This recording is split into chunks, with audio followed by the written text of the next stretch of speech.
Validation culture has been very normalized in our society on a lot of levels, but the level I want to talk about today is how validation culture has impacted the way that we look at emotions and how everyone believes, or a lot of people believe, that we should be validating every emotion that we feel, and why that is not something that should be practiced consistently, and there needs to be nuance around the emotions that we validate and how we move through these emotions to better understand ourselves and to make sure that we're moving through the world in a way that is healthy and it doesn't negatively impact us. If you like understanding psychological topics and learning the truth behind the trends, make sure you like, subscribe, and hit that notification bell for our next video. So first we have to understand, what is emotional validation? The definition of emotional validation is that it is a means to acknowledge a person's internal experience without necessarily agreeing with it. So emotional validation can be used as a tool, but there is a line between being helpful and harmful. According to Marsha Linehan, who is the founder of DBT, radical acceptance includes validation with boundaries, not indulging emotional reactions, but meeting people where they're at emotionally to help them self-regulate. So validation with boundaries, what does that mean? It means that we acknowledge and empathize with someone's feelings, which is the validation piece of it. But we don't go along with every emotional reaction as if it's automatically accurate or appropriate. And that's the boundaries around the way that we reinforce someone's emotions. Because when we are living in a culture where we're being told to validate each other's emotions and that all emotions are truth, what we're doing is we're validating people into things that might not be reality. And that's why it's so important to have radical acceptance over what reality truly is. And sometimes the way we react to this reality isn't going to be pleasant, but that's okay. What we have to do is we have to acknowledge it, and we have to be able to be uncomfortable in these situations, and we have to be able to surround ourselves with people who have boundaries and who will not just automatically validate all of your emotions. An example of this is if, say, you're with your friend and they say, I feel like everybody hates me. That's something I felt before. I feel like a lot of people don't like me, and they probably don't. But if I was with my friend and they sat there and they were like, yeah, they probably do. They probably do hate you. You're right to feel that way. I would probably be even more mad. I'd be like, you hate me too. We're not even friends anymore, right? So that's somebody validating me without boundaries, because validation with boundaries sounds like this. I can see that you feel really hurt and rejected right now. That makes total sense given how important this is to you. But let's look at what actually happened together so you don't spiral into something to not be true. Right? So my emotions are obviously not correct. They're obviously rooted in a trigger of abandonment or rejection that I've probably experienced throughout my life, but that doesn't mean they're true. So you can't validate that emotion I have over myself, or you would actually be perpetuating the trauma that I experience, especially if you're somebody that I confide in. And that's why validating people's emotion all the time is not always helpful. It can be very harmful. Emotions do deserve compassion, and the way we discuss this is an art. It's something that we have to learn to do in a graceful way. But not all emotions should drive our behavior, because they are more of a key indicator of something, whether it is a system in ourselves, a trigger, maybe what really is happening, maybe reality, but it's a key indicator of something, and we have to understand what it's indicating, and we have to analyze it before we give it any power. I actually hung out with a friend, one of my closest friends that I've been friends with for 8 years. And I hung out with her on Saturday this week. And I was talking to her just about a lot of the things that have been really, in my head about how I feel about certain relationship dynamics in the past and the present. And I was kind of expressing to her things that had happened and how I was feeling about it. And she listened to me. And she did not just validate my emotions, she challenged them, which was really nice, because it was something that I needed to be able to see what the root cause of why I was feeling that way was. And it ended up being a trigger of myself not being able to uphold boundaries within myself and feeling like I am being taken advantage of because I'm not upholding those boundaries. But I was looking outward, and my emotions were being expressed outward at the symptoms of that, and we weren't looking internally at the cause of it. And because she sat there and she challenged my emotions in a way that was giving me a new new perspective, the perspective of others, the perspectives of things that we've all done before. It allowed me to understand my emotions deeper. But if she would have just validated me, then I probably would have just ended friendships. I probably would have just ran away. I probably would have been avoidant.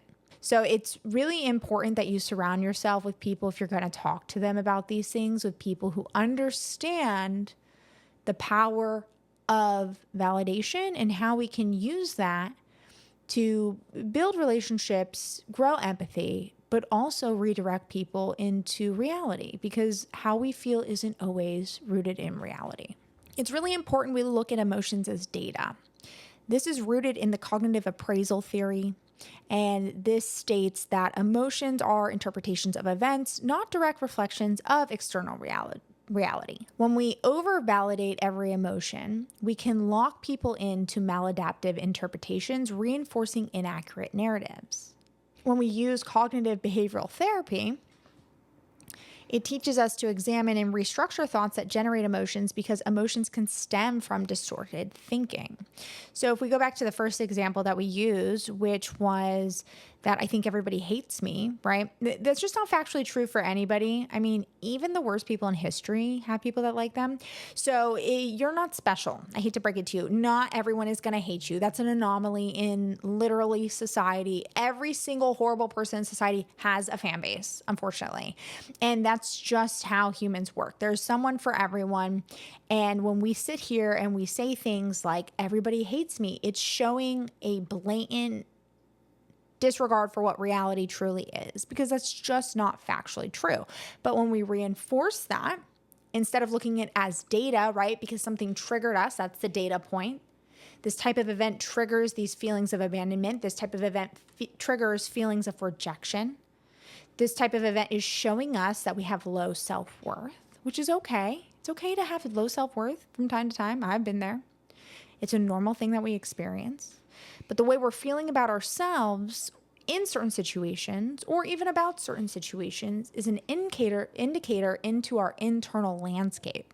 If we don't address it in this format, what we risk is reinforcing the victim mentality and identifying as a victim. Because in the learned helplessness theory, individuals believe that they have no control over their environment, and then they will fall into a passive victim mindset. So when we have this continual validation of helplessness or injustice without promoting any agency, this can entrench this state.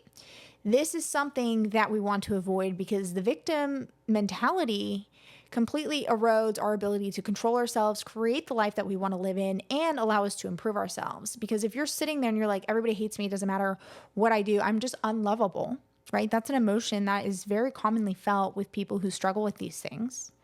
And if that's validated over and over again, you're going to reinforce the traumas of that person. And if we continue to validate that, we're actually harming the people we love, because we're too scared to invalidate somebody with a redirection of truth. We're too scared to stand up against somebody's emotions, because we're being taught online or in the culture that all emotions are valid. And all emotions are valid to an extent, right? Like, you're feeling the emotion. It's real. It's not like it's not a real emotion. But it's not valid in the sense of it's true. It's an indicator. And if we don't see it as an indicator, we do risk reinforcing people into a victim mentality, which will lead people down a road to not have control over their life and will consistently reinforce them into a self-fulfilling prophecy. I have another episode on the victim mentality and how harmful it is to society and how harmful it is to others in terms of how they can harness their power. And this directly ties into that. So if that's something that you're interested in learning about, check out our other videos. We don't want to encourage people to feel powerless. People are powerful. You have so much power over the way you view yourself and over the way you handle your emotions. So we don't want to reinforce people to think that they have no power, because their emotions in that moment make them feel that way.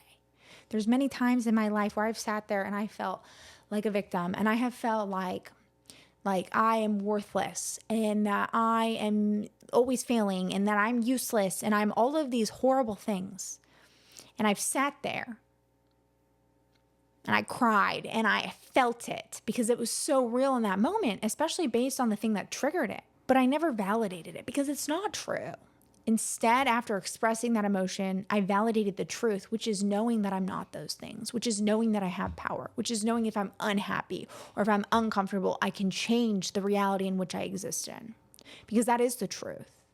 Because our small actions every single day can allow us to improve our situation, no matter what situation you're in. I've started in some of the worst situations you can ever imagine, and slowly but surely I've been able to crawl my way out of the cave of hell because I made small changes every single day. At one point, the life that I live now seemed impossible.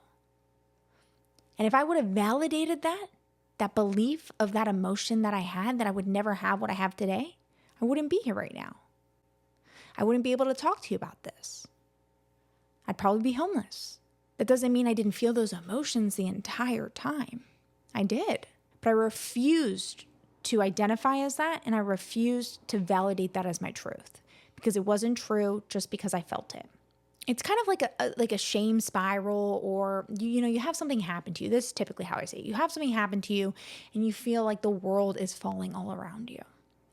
And you have these big expressions of the things that I said earlier. I'm worthless. I don't know how to handle these things. Things will never work out for me. Why do bad things always happen to me? Why does everybody hate me? Why can't I find a normal relationship? What's so wrong with me? The way you move past these emotions is by not dwelling on it, because not all emotions need to be dwelled on. Part of emotional intelligence is learning how to self-regulate your emotions, not just express them and be heard. And a part of that self-regulation is understanding and being able to identify when emotions should not be validated, when emotions should be expressed and externalized to be understood as a data point, but not necessarily used as something that is an identity in the moment.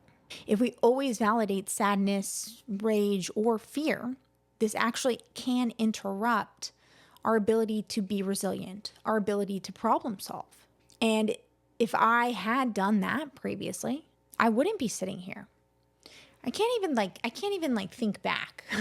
It's like there's so much that I had gone through to get to the point where I'm sitting in front of you today in a 1-bedroom house, talking on a microphone with food in my fridge. Just like the bare necessities of what somebody would want, right? Like I don't have, a luxury sports car or a bajillion dollars. I don't have a lip gloss brand. I'm not, flaunting Chanel purses. I have a home. I have food. I have a cool dog who sits there behind my videos every single week. And in order for me to just achieve that, I had to persevere through so much trauma and pain that I had to continuously move on from. Because throughout that process, it kept popping up. You would grow a little bit. You would overcome something, right? And then something else would pop up, a key indicator of the core issues that I had ingrained inside of me from my trauma as a child. But I couldn't dwell on it. I had to overcome it. And if I would have dwelled on that, I wouldn't have the resilience to make it to having what I have today. I wouldn't have been able to solve my problems, to have the luxuries that I have today, which is a home and food and my dog. I was thinking about today how hard it used to be to find places where you could have a dog. It's a luxury that I'm able to live in a place with a dog. That's crazy, but it is a luxury. And if I wasn't resilient, I would have never gotten to a place where I would have easily been able to find that, where I would have been able to make enough money to do so, where I would have been able to solve my problems efficiently enough to not end up in catastrophic situations anymore. I had to take full accountability of myself to overcome these obstacles. And if I would have validated all of my emotions, I would have never taken accountability of myself. Because there were times where I was angry. There were times where I reacted to people. And even if they wronged me, even if they did the worst things you could think, I would lash out in anger. I would react emotionally. And my anger, yes, that was valid. But my reactions weren't. And I had to take accountability of those behaviors to ensure I was able to grow and evolve emotionally, as well as not perpetuate the cycle of abuse that comes with these emotions at times, these unchecked emotions. Because if we were to validate our emotions just because we believe that it's okay to act that way because we had these emotions, right? And we're over validating people's ability to call other people's names, maybe because we don't like them, or to bully other people because we think they deserve it. We're perpetuating the cycle of abuse that we didn't like going through ourselves. So if we validate our own beliefs as to why that's okay and our own emotions as to why that's okay, then what's to say the people that did it to us are not valid? There has to be boundaries with this validation. And while the way we feel about the situations that we're in is valid, the way we react is something we have to be willing to take accountable for, because nobody is perfect and we're all going to react in certain situations, and we have to learn, we have to grow, and we have to evolve. But when we practice boundaried empathy, which is acknowledging feelings while still encouraging ownership of these actions, we're able to break those cycles that have perpetuated the harm that we have experienced from others within us. One of the tactics that's used to help validate people while moving them into a direction of growth is called motivational interviewing. And this is a strategy where we validate someone's feelings while gently nudging them towards change. So in therapy, for example, or with your friends, this would look like somebody validating your emotions, right? Saying, you're totally right to feel that way. But by pairing that with challenging the belief system in which those emotions lie in, especially when they're blocking somebody's growth. And the reason that we want to make sure we're doing these tactics and we're looking at validation as a tool is because if we over-validate, this can perpetuate narcissistic traits and borderline traits. And we want to make sure that we're not pushing people towards developing more traits on this sliding scale. We all have traits that are going to be in alignment with narcissistic traits and BPD traits, right? When you think about people who have like BPD or narcissistic personality disorder, they're on the spectrum of atypical, but we all have these traits on a spectrum. They're normal human traits, but when they become extreme, that's the issue. And so when we over-validate, it can push people onto that extreme level. We have to be really careful about doing this with children because that's when they're in development, and that's why it's so much harder to change their brain. For example, with borderline personality disorder, individuals often seek external validation to regulate their internal chaos. So when we are over-validating, this reinforces that dependency rather than teaching them how to self-regulate like we talked about before. Self-regulation is so important, and it's something that's not really talked about today. It's a huge part of emotional intelligence, and recognizing is the first step of understanding our emotions, but regulating emotions is the second step into building true EQ. And interpersonal awareness is something that comes with that self-regulation piece. If we over-validate those emotions, it hinders that ability to self-regulate, and it can hinder our ability to look at things clear within us in that interpersonal awareness, because people start to over-identify with their emotions, which leads them down this pathway to seek validation for their identity and creates codependent dynamics, creates BPD-like traits and symptoms, and can even create narcissistic traits where excessive validation can reinforce entitlement, fragile egos, and that emotional dysregulation. There's a lot of different ways that we can counter this. DBT is something that helps a lot of people develop a stronger, wise mind, which is the balance of reason and emotion. But really making sure that we're not seeking external validation as our main source of validation. We want to validate internally, and we want to self-regulate our emotions internally to prevent this from happening. And I think the best way to look at this is like, when we're talking about how validating emotions can be harmful, it's kind of like in a twofold, right? So it's going to be with ourselves and with others, and it starts with ourselves. If I validated every single piece of myself, then I would not be able to look at other people's emotions objectively. And if my friends validated every internal validation that they had and didn't challenge themselves, then how could they challenge my emotions? Because they would be seeking my approval, I would be seeking their approval, and it would be this cycle of us just externally validating each other when things are not correct. And that would lead to the rise of emotional absolutism, which is studied in moral psychology. It shows how modern culture often equates discomfort with danger and emotional pain with moral wrongdoing. This leads to safetyism, which is where people conflate emotional discomfort with actual harm, resulting in hypersensitivity, fragility, and inability to engage in opposing views. And I would say that we see that a lot right now. We see it everywhere, especially in politics, especially online, especially with the younger generation. And I think a big piece of this is because there's this idea that we should be validating every single emotion without boundaries, and nothing is without boundaries. Boundaries are a key component of having a healthy relationship with yourself and with others. And for some reason, that is kind of like left out. And it's something that we need to be very cognizant of when we're talking about these things, because while it is something that is necessary in terms of like shaping behavior down the right direction, validation, and then moving into that motivational interviewing space, right? It's kind of like complaining. If people are consistently complaining, never proposing solutions, then why would they ever find solutions to their problems? It's the same thing with emotional validation. And when we over-validate to the point where we reinforce the idea that all feelings are truth and must be honored without challenge, and we stunt our ability to grow, we stunt our ability to self-reflect, and we stunt our ability to find truth in the world. And we create these narratives that like, maybe somebody did hurt you. Maybe that's totally true, right? But what if they didn't do anything? If them walking into a grocery store and looking at you objectively in your opinion, strangely, and you being so offended by that, that's not something that should be validated. That's not something that should be validated at all, because they're just living their life.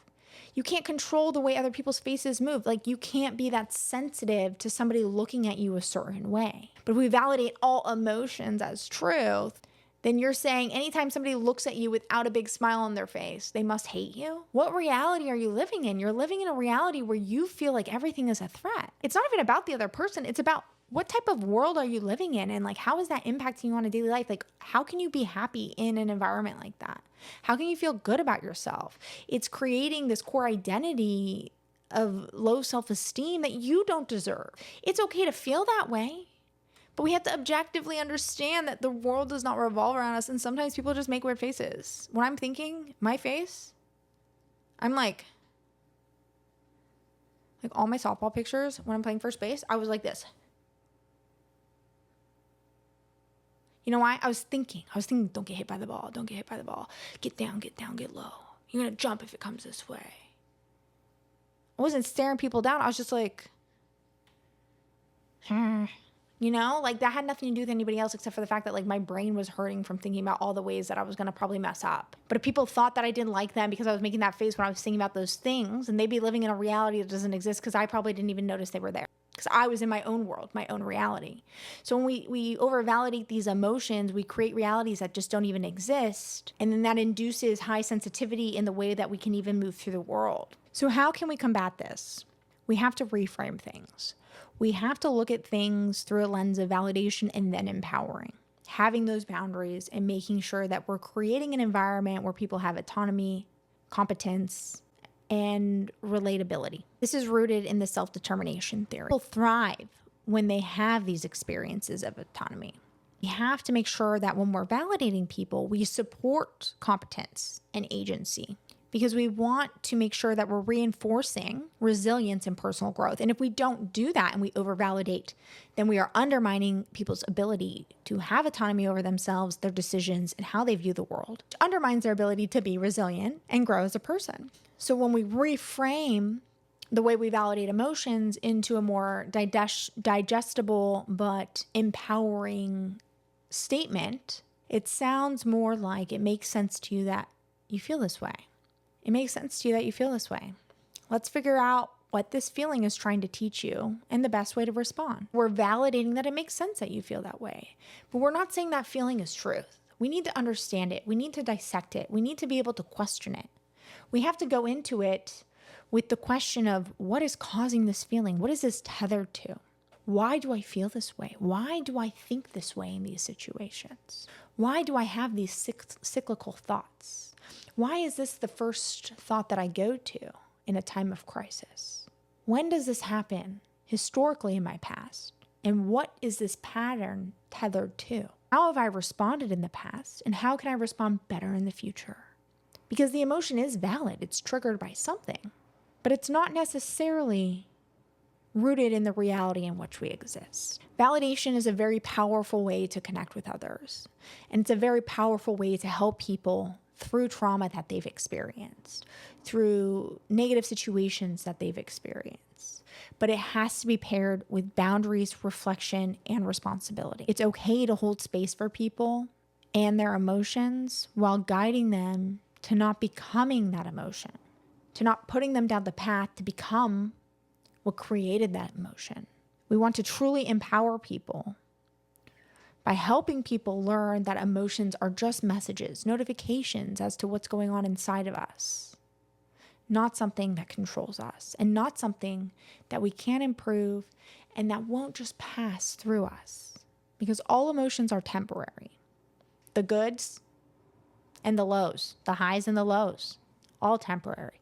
So when we're thinking about how we want to move through and validate people, remember, if you truly love people, validation is just one piece, but truly empowering them to grow and be a better person and to see themselves through a lens of reality and not validating false realities that can potentially harm them is true love.